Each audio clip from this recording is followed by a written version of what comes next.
Liam and I weren't close, just casual acquaintances, not even buddies. Our paths crossed purely by chance. I lent him a hand once. Yeah, it happens. His car broke down on the outskirts of town, and as fate would have it, his phone battery died. He was frantically waving for help, but no one, not a single soul, pulled over, except me.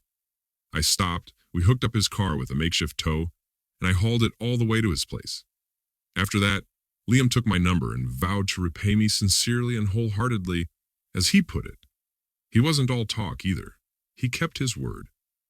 A week later, he gave me a ring and invited me to a cozy little restaurant. Turns out the place was his.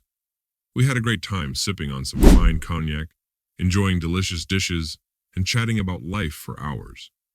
When he found out I owned a couple of auto repair shops, Liam mentioned he'd start bringing his car to me, and even recommend my services to his friends. And so, that's how it all began. We met up occasionally after that, and he'd swing by now and then for a checkup or some maintenance. One day, Liam gave me a call and asked me to join him for his birthday bash. Naturally, the celebration was happening at his restaurant. I figured, why not?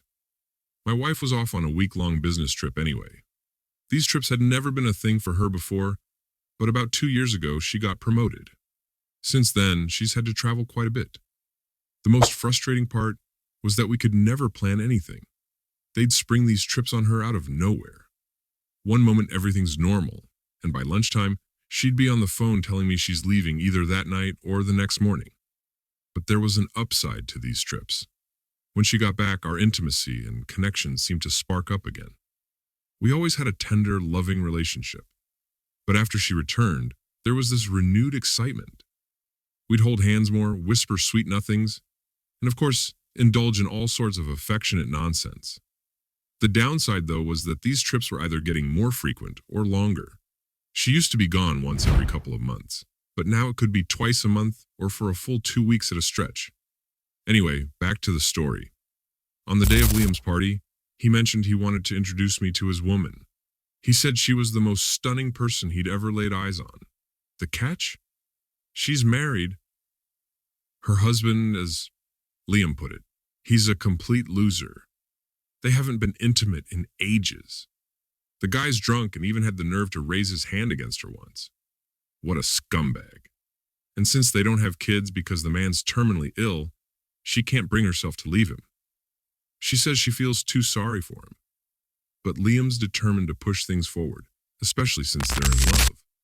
Plus, his Camilla promised to give him a son. I even joked about the coincidence. My wife's name is Camilla, too. Camilla showed up about 40 minutes after the party had kicked off. The moment she walked in, my heart plummeted to my stomach. Literally. Liam's beloved, the woman he'd been raving about, turned out to be my wife. She looked stunning in a gorgeous yellow dress, her favorite color no less. It fit her figure perfectly. The understated makeup, the stylishness, she was breathtaking, no doubt about it. It seemed this was the first time she decided to step out with her lover, because Liam eagerly introduced her to his closest friends and business colleagues. I slipped away to the bathroom unnoticed. Inside, bitterness and betrayal burned like acid, especially after hearing what she had apparently said about me to her lover. We have 2 kids, a boy and a girl. I just couldn't wrap my head around it. For about an hour, I managed to avoid crossing paths with the birthday boy and his lady. Instead, I watched my wife enjoying herself, accepting compliments from other men, and flirting with Liam. Then, I finally stood up, raised my glass, and made a toast. Something along the lines of, "To the host and hostess of this fine celebration." I saw my wife blush at first, then her face turned deathly pale. She bolted from the table and fled the restaurant as fast as her heels would carry her. Liam ran after her. What happened after that, I have no idea. I just exited through the kitchen and the back rooms, not sure why. I felt the need to sneak out like that, but I did. Once I got home, I pulled out a bottle of Finnish vodka, sat down in the kitchen, and waited. My wife came back 2 hours later. Her makeup was gone, and she was dressed in her business trip attire. We couldn't have a conversation that night or even the next. My wife clung to me like a shadow, crying and endlessly repeating, "I'm sorry, I'm sorry, I'm sorry." It became unbearable. I couldn't stand to see her or hear that constant refrain, so I moved out. She kept calling nonstop.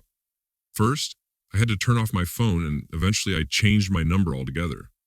I filed for divorce, passing the news to her through my mother-in-law.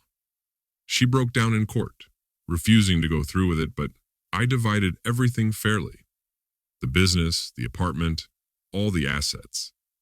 Naturally, our considerate court granted custody of the kids to her, but she doesn't stop me from seeing them. Why did she do it? Honestly, I don't know, and I've stopped trying to figure it out. It's been over a year now, and as I'm still not used to saying, continues to try to talk to me as if nothing's changed. Whenever any mutual acquaintance brings her up, I politely ask them to change the subject. The only thing from our past that still matters to me is the kids. A year passed since the divorce, and life started to find its rhythm again. I opened a new shop in a different part of the city, far from where I used to live. There was plenty of work, which was a blessing. Staying busy kept my mind off the past. I didn't see or hear from Liam anymore, and honestly, I wasn't looking to. They say time heals all wounds, but sometimes it drags its feet. Evenings were still the hardest. The loneliness, the quiet. It all weighed heavily on me, making it impossible not to think about how things used to be. I didn't see the kids as often as I would have liked, though they were the one thing that brightened my days. Every time we met, I made sure to give them all the attention I could, so they'd never feel neglected. One evening, as I was wrapping up work in the shop when I heard a knock on the door. When I opened it, there stood my Kamla, her head bowed, clutching an envelope in her hands. I didn't want to let her in, but there was a deep sorrow in her eyes that made it impossible for me to simply shut the door in her face. "Can you listen to me just for a moment?" she asked quietly. Without a word, I stepped aside, allowing her to enter. She walked in and took a seat on an old chair by the workbench. We sat there in silence for a bit. Slowly, Camila pulled the envelope from her hand and placed it on the table in front of me. "What's this?" I asked, hesitant to touch it. "It's a letter," she said, her voice trembling slightly. "I've been trying to find the right way to say all of this, but I couldn't find the words. Please read it after I'm gone." She stood up and moved toward the door. Pausing at the threshold, she whispered, "I never stopped loving you." Those words cut through me, but I simply nodded. Her words felt hollow, like an echo from the past. Too much time had passed, and the wounds were still too raw. After the door closed behind her, I sat there staring at the envelope for what felt like ages. Finally, I picked it up and slowly tore it open. Inside were several handwritten pages. The letter began with an apology. She confessed her weakness, explaining how lost she had felt, how Liam had manipulated her emotions, filling her head with promises of a better life, things she had never even truly desired. She wrote about how her life had spiraled into a nightmare after our divorce. Liam turned out to be nothing like the man she had imagined at the start. He began drinking, causing scenes, and eventually abandoned her altogether when he found out she could no longer have children. But the most crushing blow for her was losing me and the kids. The realization that she had single-handedly destroyed her own happiness made her life unbearable.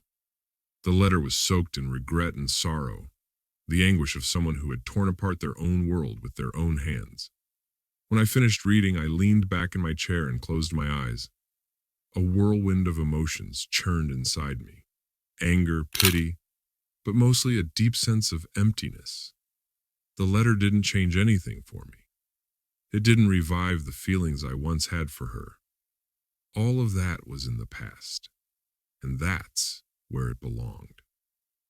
I stood up, slipped the letter back into the envelope, and without a second thought, tossed it in the trash.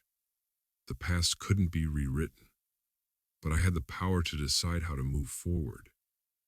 From that moment on, I resolved to start my life anew, without regrets, without pain, and without the lingering shadows of the past. Cheating Secrets podcasts like me